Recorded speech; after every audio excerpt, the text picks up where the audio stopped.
ตอนนี้คุณกำลังนั่งอยู่ในห้องคนเดียวรอบตัวมีแต่ความเงียบคุณอาจจะกำลังไถหน้าจอโทรศัพท์ดูคลิปนี้อยู่หรือแค่วางมันทิ้งไว้บนโต๊ะจู่ๆเสียงเรียกเข้าก็ดังขึ้นทำลายความเงียบนั้น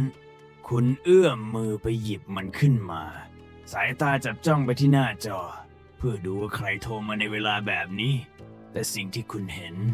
กลับทำให้หัวใจของคุณหล่นวูบเพราะเบอร์ที่กำลังโชว์รายอยู่บนหน้าจอ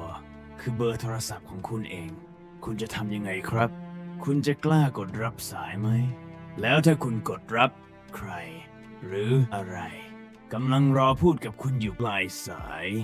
นี่ไม่ใช่เพราะหนังระทึกขวัญเกรดบีแต่มันคือปรากฏการณ์จริงที่ผู้คนทั่วโลกกำลังเผชิญหน้าปรากฏการณ์ที่เหล่านักวิจัยเรียกมันว่าผีในเครื่องจักรหรือ Phantoms in the Machine คุณเคยรู้สึกไหมว่าบางครั้งเทคโนโลยีที่เราพึ่งพามันทุกวันมันก็ทำงานแปลกๆเหมือนกับว่ามันมีชีวิตหรือมีเจตจำนงของตัวเองในโลกที่ทุกอย่างถูกเชื่อมต่อด้วยสัญญาณดิจิทัลลองนึกถึงทฤษฎี Glitch in the Matrix ดูสิครับถ้าโลกที่เราใช้ชีวิตอยู่เป็นเพียงแค่โปรแกรมคอมพิวเตอร์ขนาดมหึมาการโทรศัพท์ที่ผิดปกติพวกนี้อาจจะเป็นแค่บั๊กของระบบหรือที่แย่ไปกว่านั้นมันอาจจะเป็นรอยรั่วที่ทำให้เราบังเอิญเชื่อมต่อกับมิติอื่นได้ลองฟังเหตุการณ์นี้ดูนะครับมันเป็นเรื่องจริงที่ถูกแชร์โดยหญิงคนหนึ่งวันนั้นเธอพักผ่อนอยู่กับครอบครัวตามปกติจู่ๆโทรศัพท์มือถือของสามีเธอก็ดังขึ้นหน้าจอแสดงชื่อชัดเจนว่าเป็นเบอร์ของเธอโทรเข้ามาทั้งที่ในตอนนั้นโทรศัพท์ของเธอก็วางอยู่นิ่งๆบนโต๊ะตรงหน้าพวกเขาทั้งคู่ไม่มีใครแตะต้องมันหน้าจอดับสนิทไม่มีการโทรออกใดๆทั้งสิ้นด้วยความงุนงงบวกกับความกลัวพวกเขาเลือกที่จะไม่รับสายและปล่อยให้มันดังจนตัดเข้าสู่ระบบฝากข้อความเสียงไปเองแต่สิ่งที่น่ากลัวที่สุดไม่ใช่การโทรเข้าแต่มันคือข้อความเสียงที่ถูกทิ้งไว้ในระบบเมื่อพวกเขาเปิดฟังข้อความนั้นมีความยาวถึง1 นาที 50 วินาทีเสียงที่บันทึกไว้ในนั้นไม่ใช่เสียงสัญญาณช็อตหรือเสียงคลื่นสระแต่มันเหมือนเสียงของคนที่กำลังหายใจหอบลึกสลับกับเสียงกรีดร้องแหบพร่าดังเป็นจังหวะต่อเนื่องมันเป็นความสม่ำเสมอที่น่าขนลุกเหมือนมีใครบางคนตั้งใจส่งเสียงนั้นมาให้พวกเขาฟังโทรศัพท์ที่ไม่ได้ถูกใช้งานจะส่งข้อความเสียงแบบนั้นออกไปได้อย่างไรแล้วเสียงนั้นมาจากไหนกันแน่เรื่องแรกยังไม่ทันได้คำตอบลองมาฟังเรื่องที่2กันต่อครับ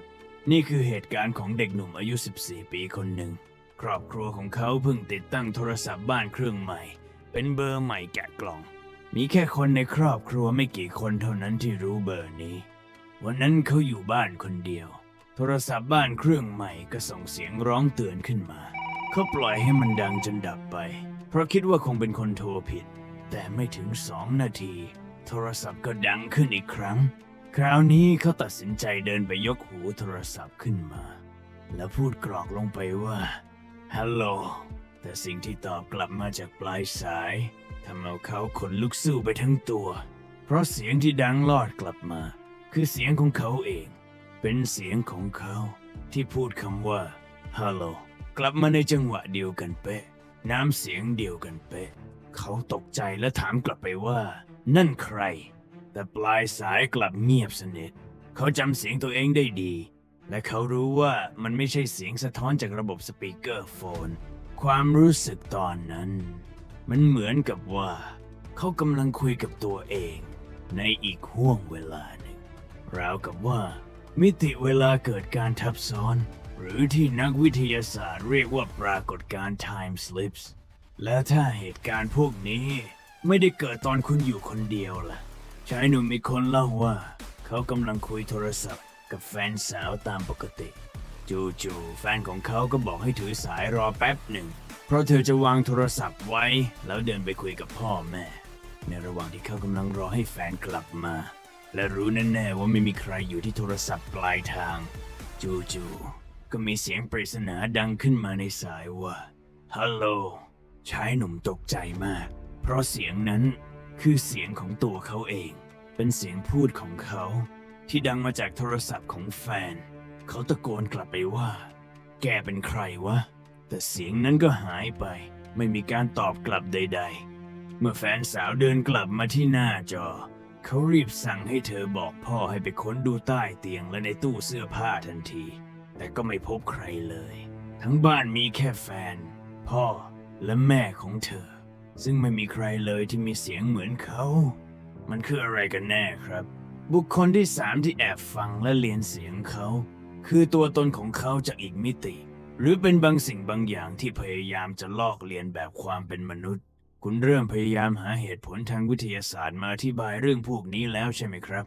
นักจิตวิทยาบางคน พยายามอธิบายว่ามันอาจเกี่ยวข้องกับความผิดปกติของการรับรู้เวลา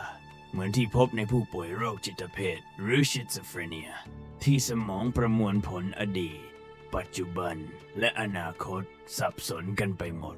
ทำให้เกิดเป็นภาพหลอน หรือเสียงกระซิบในหัวที่ได้ยินไปเอง แต่นั่นแหละครับทฤษฎีทางจิตวิทยา อธิบายหลักฐานที่เป็นรูปธรรมอย่างข้อความเสียง ที่ถูกบันทึกไว้ไม่ได้เลย ถ้าวิทยาศาสตร์ตอบไม่ได้ เราคงต้องมองไปที่ทฤษฎีอื่น มีนักวิจัยกลุ่มหนึ่งที่รวบรวมข้อมูลเรื่องนี้มานานกว่า 30 ปี และตั้งสมมติฐานที่ชวนขนลุกว่า นี่คือสายตรงจากคนตาย จะเป็นไปได้ไหมครับ ที่บางครั้งคลื่นความถี่ของโทรศัพท์มือถือ บังเอิญไปจูนตรงกับคลื่นพลังงานวิญญาณ เปิดช่องทางให้สิ่งลี้ลับ หรือแม้แต่คนที่จากไปแล้ว เอื้อมมือข้ามมิติมาหาเราได้ มันอาจจะเป็นจักรวาลคู่ขนาน ปรากฏการณ์ไทม์สลิปหรือความสยองขวัญระดับจักรวาลที่เกินกว่าสติปัญญาของมนุษย์จะเข้าใจได้ สมองของคุณอาจจะกำลังหาเหตุผลมาหักล้างเรื่องทั้งหมดนี้ คุณอาจจะบอกตัวเองว่า มันก็แค่สายควายเครือข่ายขัดข้อง